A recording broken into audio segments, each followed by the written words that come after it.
On this episode of Locked On Angels, doesn't it feel like it's the young Angel players against the veteran Angel players, and now the young Angel players are outplaying the veterans? That's what it felt like last night against the Astros. John and I are going to talk about that game and so much more. It's time to get locked on with Mike and John, and this is Locked On Angels.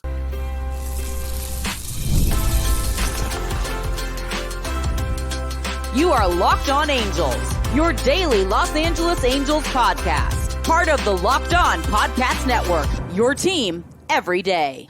Thanks for making Locked On Angels your first listen of the day. You can find us anywhere you get your podcasts, including Apple Podcasts, Spotify, and SiriusXM by searching Locked On Angels. And if you'd like to give back to the Super Halo Bros for all the Super Halo content, here's some things that you can do. Leave us a rate and a review on Apple Podcasts. If you're watching on YouTube, hit that thumbs up button. And if you're not subscribed already, please subscribe and become a Locked On Everydayer. And whether you're watching or listening, come over to YouTube, leave a comment. It's one of the best ways to get in touch with us and be a part of the conversation. And today's show is brought to you by our friends at eBay Motors. From brakes to exhaust kits and beyond, eBay Motors has over 122 million parts to keep your car, your truck, or your SUV on the road with all the parts that you need at the prices that you want. It's easy to bring home that big win at ebaymotors.com. Thanks for being here for this episode of Locked On Angels, where it's your team every day. You've got the Frisch Brothers here with you, a.k.a. the Super Halo Bros. My name is John, and that's my brother Mike. And my name is Mike, and that's my brother John. Hey, shout out to Gavin for the very first postcast, Angels postcast, over on the Locked On Los Angeles Sports YouTube page.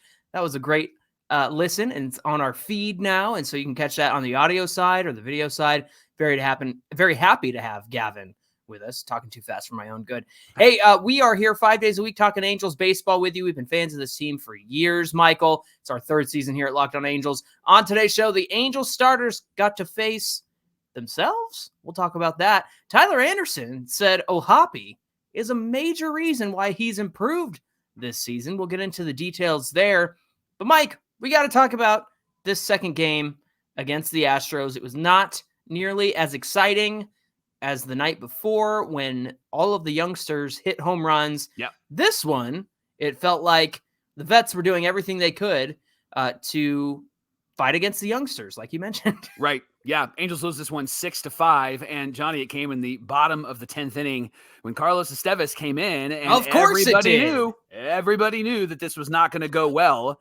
But Mike, Ron Washington told Jeff Lesher of the OC Register that he's not ready to take away the closer role from Carlos. He's not ready. I saw a great comment, and I wish that I knew where it came from because somebody commented it to us.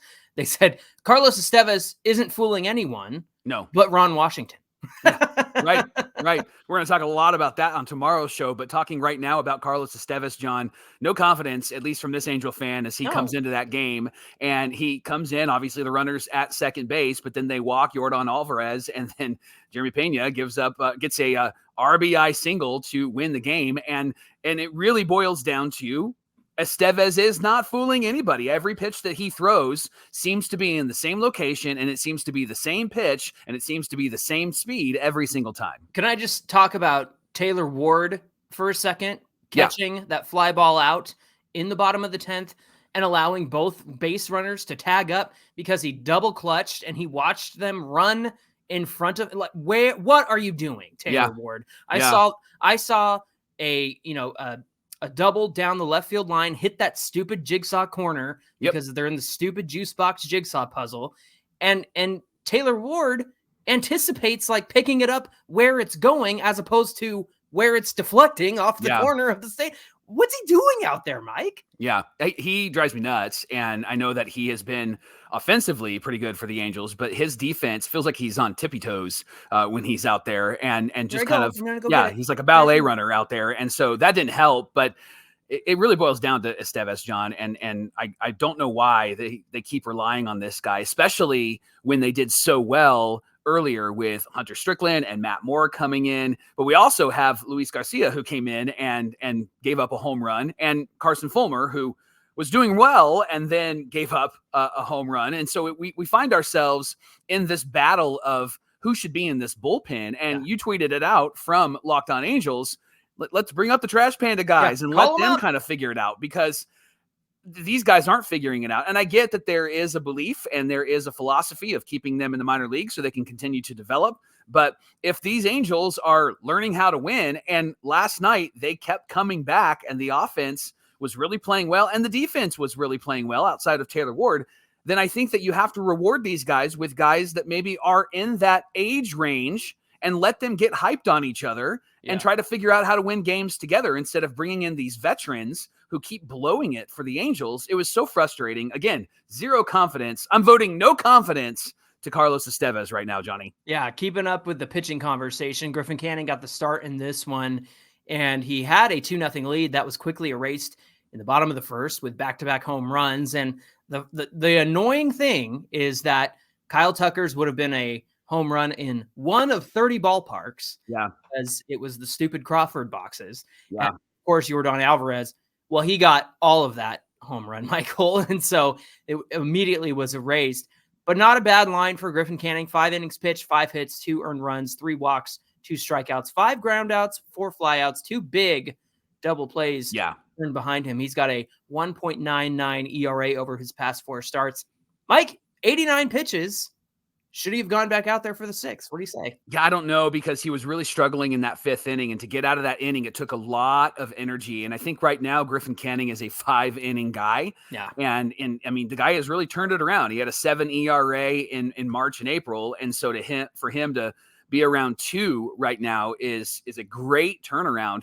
But I think that that's all that you could ask of him last night, because he really looked like he was running out of gas. So they bring in Carson Fulmer, and I mentioned that he was doing great in May. He had 8 in the 3rd innings pitched and gave up no runs, but then gave up a 2-run home run to John Singleton to tie the game at the time. And then Angels got to run back, Johnny. The Luis Rengifo show is something that I actually never thought I'd be enjoying, but he's actually playing really, really well. He was somebody that got the scoring started with a home run earlier, but he also had an RBI single scoring Neto in this game. There was a bad play in this game, John, with Rengifo at second base, and his lead was just way too far off the bag. He's already in scoring position, and Willie Calhoun, who has looked good so far and had 2 hits at that point last night, was at the plate. And then we saw Rengifo get picked off. John, I loved this stat. Well, didn't love it, but I thought this stat was interesting. The Angels they've made 40 outs on the bases this season. That's caught stealing or trying to advance. That leads the majors. Last night, in that moment,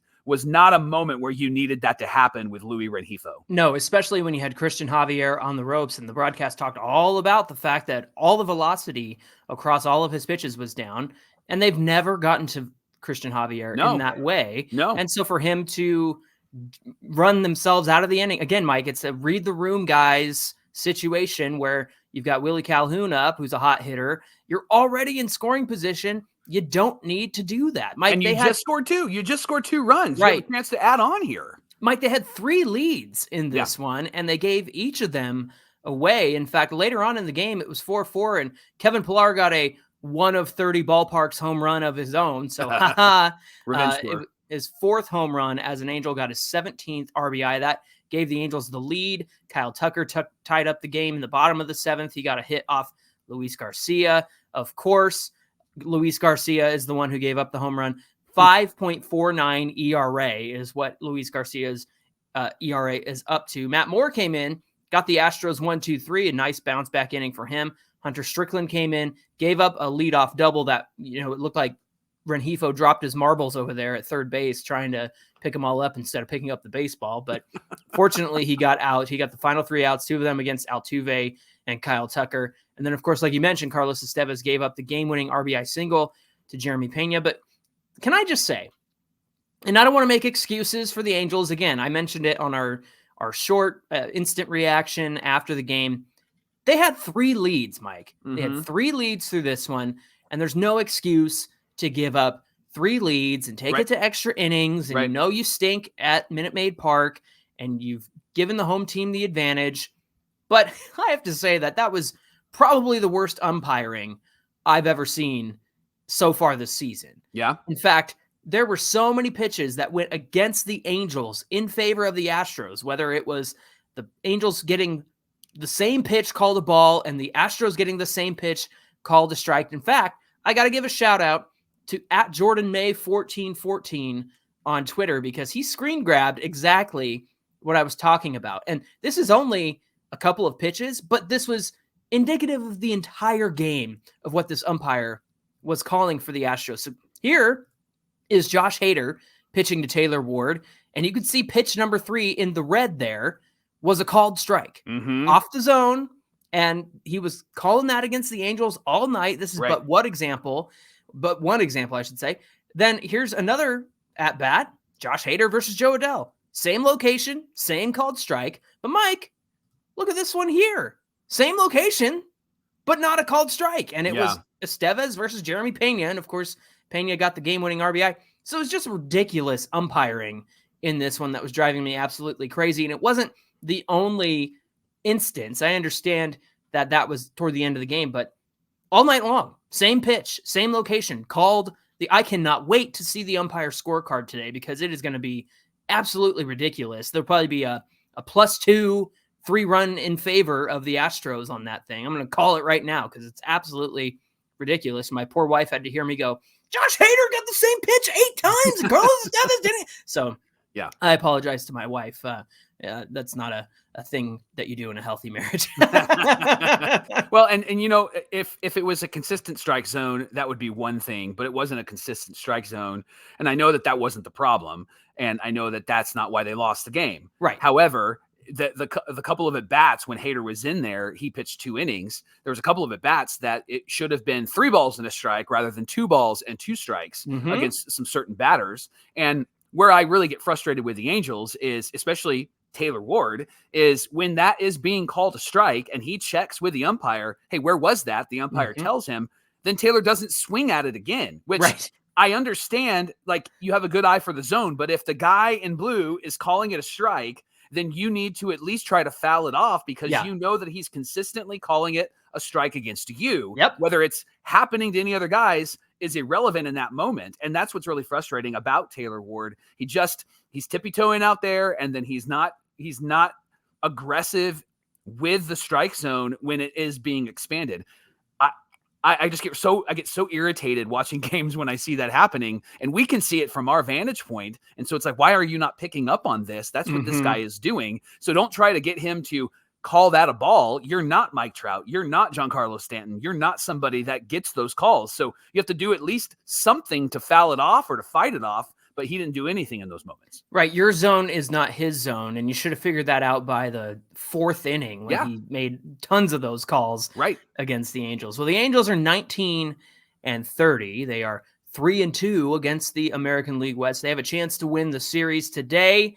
In fact, we want to thank you for making Locked On Angels your first listen every single day. The Angels are back at it against the Astros, 11:10 Pacific time. It's going to be Tyler Anderson versus Hunter Brown in this one. You can catch every pitch of the Angels hometown broadcast on SiriusXM with the SXM app. Just search Angels. Coming up on Locked On Angels, they did something very unique to help the Halo starters see how good they can be, and we'll tell you exactly what they did coming right up. All right, Johnny, I'm going to pull up my Prize Picks app because I did make some more than or less than picks on Prize Picks. And if you haven't heard of Prize Picks, man, they are the largest daily fantasy sports platform in North America. And they're the most easiest and simplest, and I would say pretty exciting to play because I'm really terrible at daily fantasy sports, but I'm doing great on Prize Picks. Okay. Now, you pick 2 to 6 players, pick more than or less than the projected stat. So Johnny, I did demon picks again because I think I'm awesome. You're a pastor doing demon picks. Yeah. Well, I mean, got to fight the demons, right? That's right. And so Luis Rengifo was listed on Prize Picks yesterday for stolen bases that he would have 1.5 stolen bases. So Johnny, I picked less than that. So when he got picked off, I was like, cool. That's a shame. Yes. I was really excited about the fact that he got on base, but I was also bummed as an Angel fan that he got picked off. But I'm glad your pleasure is our misfortune, Michael. Well, you told me to pick against the Angels, so that's what I'm doing. And fans, you can pick against the Angels or pick for the Angels, whatever you would like to do on Prize Picks. Download the app right now. And then when you do, enter our promo code LOCKEDONMLB. They're going to give you a first deposit match of up to $100. So the promo code is LOCKEDONMLB, all one word, all lowercase, and get that first deposit match of up to $100. Download Prize Picks today. Join it, sign up, have some fun along with me. Root against the Angels on Prize Picks, but root for the Angels when you're watching the game. Pick more, pick less. It's that easy. This is the Locked On Podcast Network, where it's your team every day. And everydayers, if you haven't checked it out yet, you got to check out Locked On Sports Today. It's a free 24/7 sports streaming channel on YouTube and the free Amazon Fire TV Channels app, where they're covering and talking sports all day long. The biggest stories, the biggest issues, all the analysis and opinions and news that you're looking for can be found on Locked On Sports Today. So head on over there on YouTube or the free Amazon Fire TV Channels app. It's part of the Locked On Podcast Network, where it's your team every day. And speaking of your team every day, the Angels are back at it this morning, 11:10 Pacific time. You can catch every pitch of the Angels hometown broadcast on SiriusXM or the SXM app. Just search Angels. Angels are looking constantly to help their starters throw strike one. Griffin Canning had a gift last night.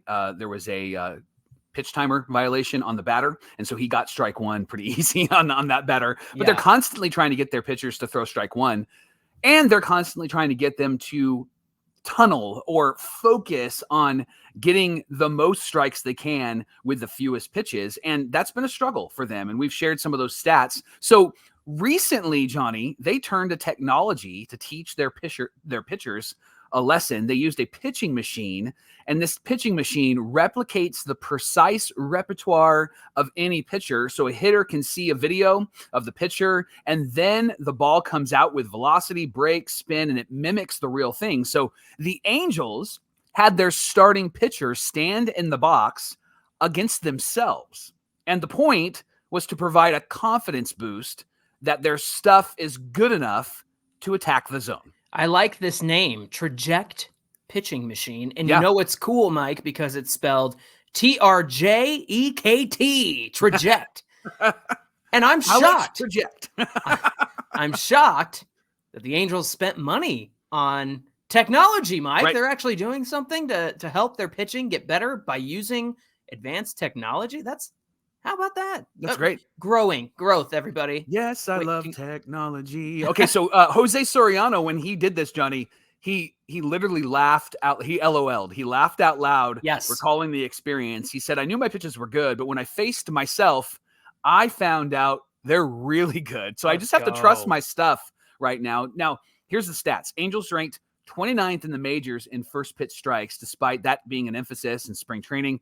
Angel pitchers rank third in the majors in whiff rate on pitches in the strike zone, which, Johnny, is an indication that their raw stuff should be good enough and effective enough within the zone. And so the contrast is really puzzled Angel coaches, and so that's why they're trying to work out a solution. Sandoval said hitting's hard when he stood in there. He's like, no kidding. It's difficult. And he said it was cool to get that perspective. Johnny, I thought that Reid Detmers, especially after his outing against the Astros in game one of this series, I thought his perspective was interesting. He walked away with, he said, I learned how difficult it is for a hitter to pick up the difference in spin from different pitches. Well, it didn't stick because it certainly didn't work out that way against the Astros on Monday night. Right. And so that's the bigger question here is, so what needs to happen now? Like, obviously Soriano got it. I just got to trust my stuff. But is that as simple as it is, Johnny? Or is there more to this conversation and more that the Angels need to do for their pitchers? Oh, 100% more. Mike, it goes back to what we talked about yesterday with Reid Detmers. These guys are not pitching strategically. I referenced it yesterday where he's throwing, you mentioned that he was throwing everything up in the zone. Yeah. And it was just sitting in the middle of the zone. And that's obviously a problem, right? You can't locate, you're not going to have success. But I look at that home run against Altuve where he struck him out on the fastball up and he's throwing, I believe it was the slider up. I might have had that backwards, but either way, 2 pitches up in the zone where he's trying to get strike 3. And Altuve he's not a dummy. And apparently he doesn't need a buzzer because he was able to pick up on the fact that Reid was going to throw him something up.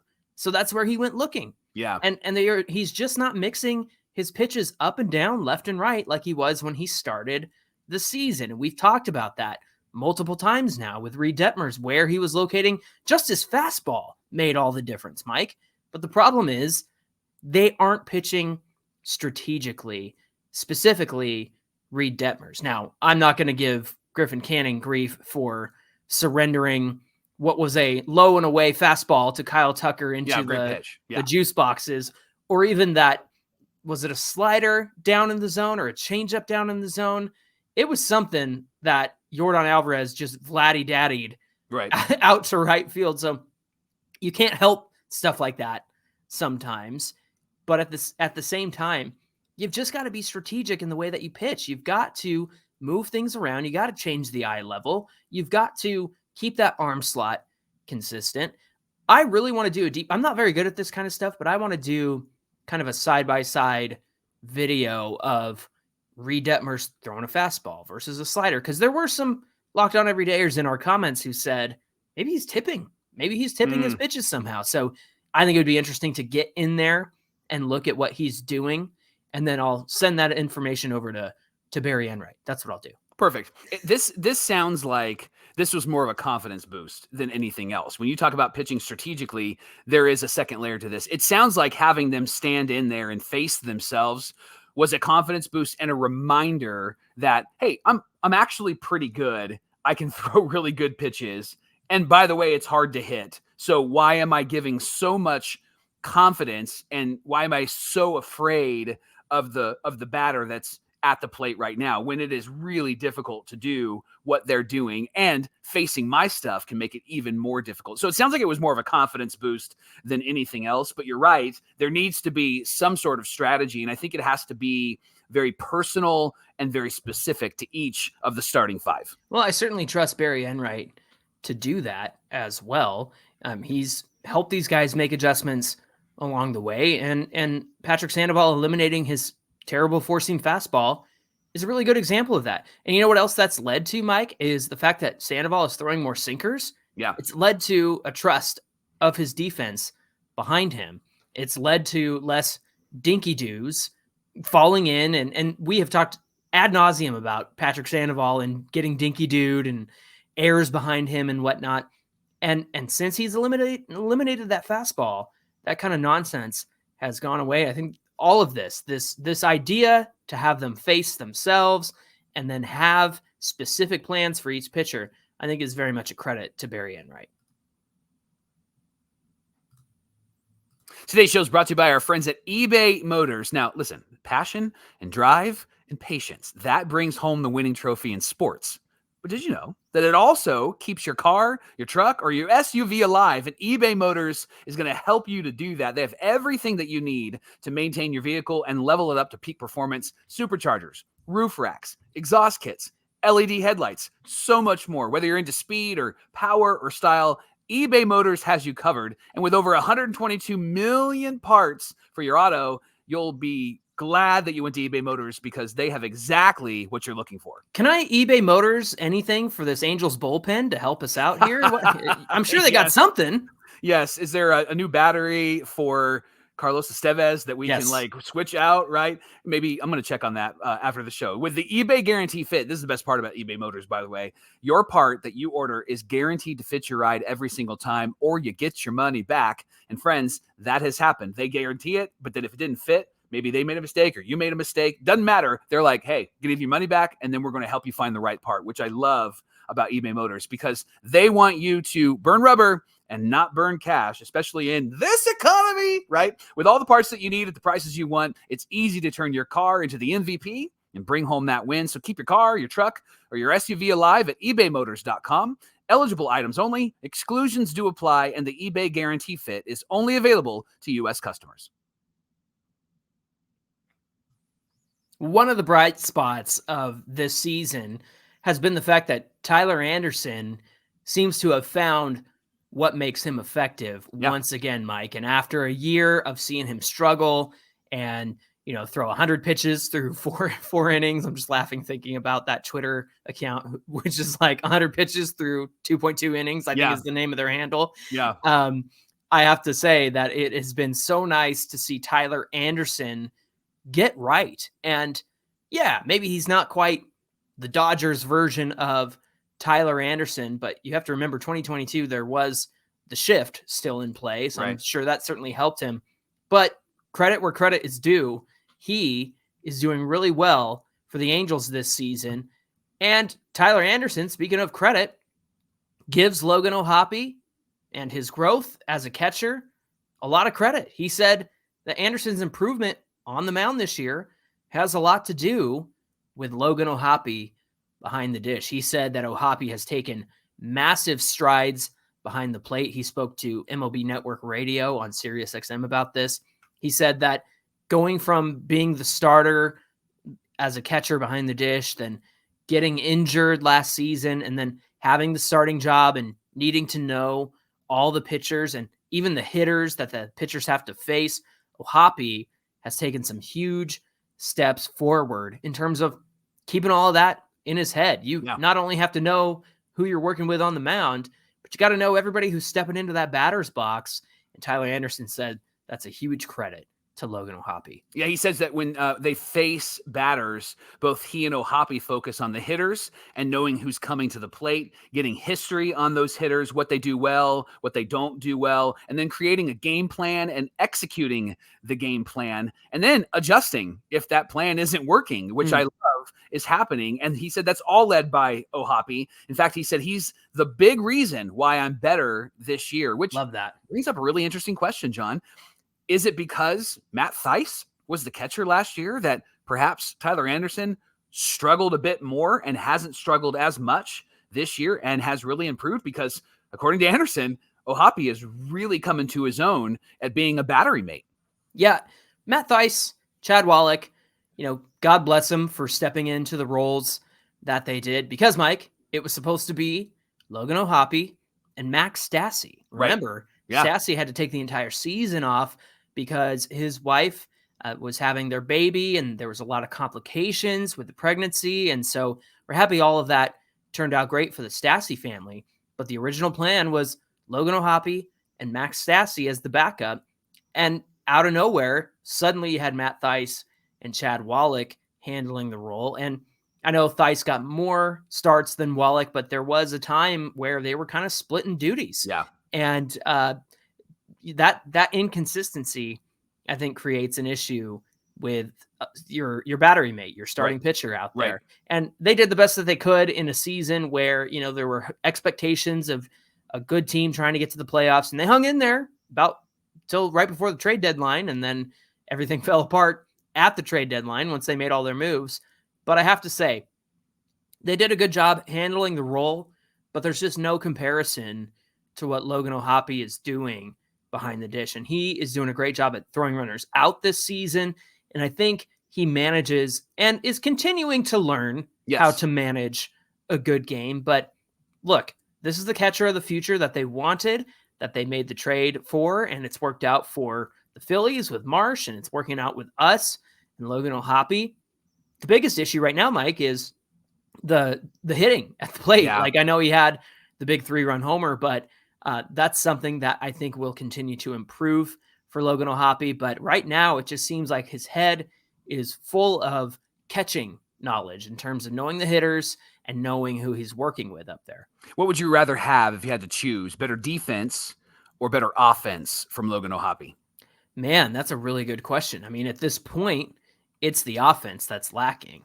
And I don't mean that in a bad way for Logan O'Hoppe. I know what he's capable of, and we saw what he's capable of when he came back at the second half of the season last year, and just how much he's able to produce for this team. I think they got to figure out the right spot for him. I know that he's moved up and down the batting order a ton, and I think he finds himself in big moments where sometimes he's in a little over his head, right? And I know he didn't show that on Monday. He certainly handled himself really well to get that 3-run home run and take the lead. That was really awesome, and I'm encouraged by that. I'd like to see more of that.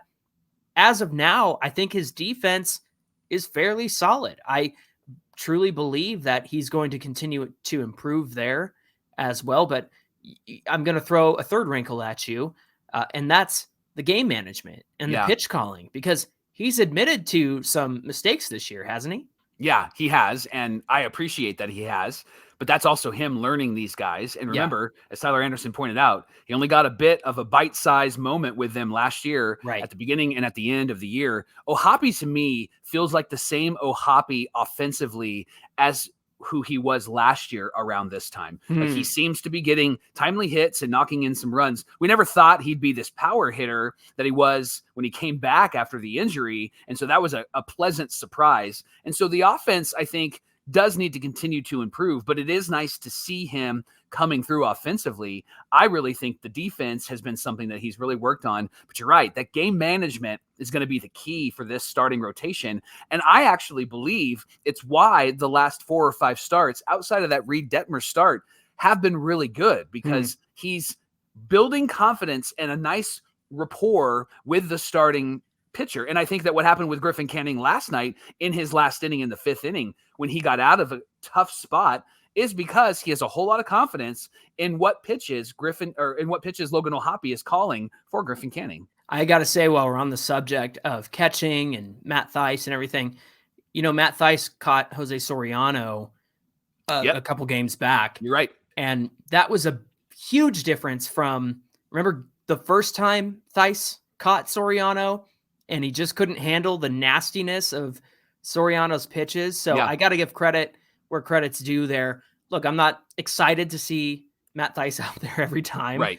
But I will say, from the first time he caught Soriano to the second time was a big improvement. So credit to these guys for wanting to get better and wanting to do a better job behind the dish. Hey, thanks for making Locked On Angels your first listen of the day. The Angels play the Astros early game, 11:10 Pacific time, and you can catch every pitch of the Angels' hometown broadcast with SiriusXM on the SXM app. Just search Angels. And remember, after every game, Angel fans, you can get all the immediate highlights and post-game thoughts on a new postcast hosted by our friend Gavin Carlson on the Locked On Sports Today Los Angeles YouTube channel. It'll be after the conclusion of every single Angel game. And John and I will continue to have immediate reactions with our shorts on social media and on YouTube. And we're still going to be here Monday through Friday, all things Angels. But the new postcast show for the Angels with Gavin Carlson will be after every game on the Locked On Sports Los Angeles YouTube channel, the best place to go when the game ends. Hey, give us a follow on Twitter at Locked On Angels, and also follow us on Twitter and Instagram at Super Halo Bros. We love connecting with you there. If you're watching or listening, come on over to today's show on YouTube. Hit that like button on the way down to the comment section, because it does a good thing for Mike and I, in the sense that it puts our show in front of people who are on YouTube who might be Angels fans looking for Angels content, but might not know about Locked On Angels. So if you hit that like button, it really helps us out. And then, of course, get in the comment section. We love hearing from you. Mike, what do we have on deck for tomorrow's show? You mentioned it, and we're going to talk about it tomorrow. Carlos Estevez still the closer as of this recording. Wash says there's a reason why, and we're going to share that reason why with you tomorrow on Locked On Angels. Because Carlos has everyone, but no. How did I say that? He's not fooling anybody but Ron Washington. That's what I'm going to stick to. But that was great. Yes, we'll have that conversation tomorrow on Locked On Angels. Until then, my name is John, and that's my brother Mike. And my name is Mike, and that's my brother John. Thanks for being here with us, everybody, and we'll see you back here on Thursday. Mike, do you like my new batting practice hat that I got? It's beautiful. I'm very excited about it. Old school.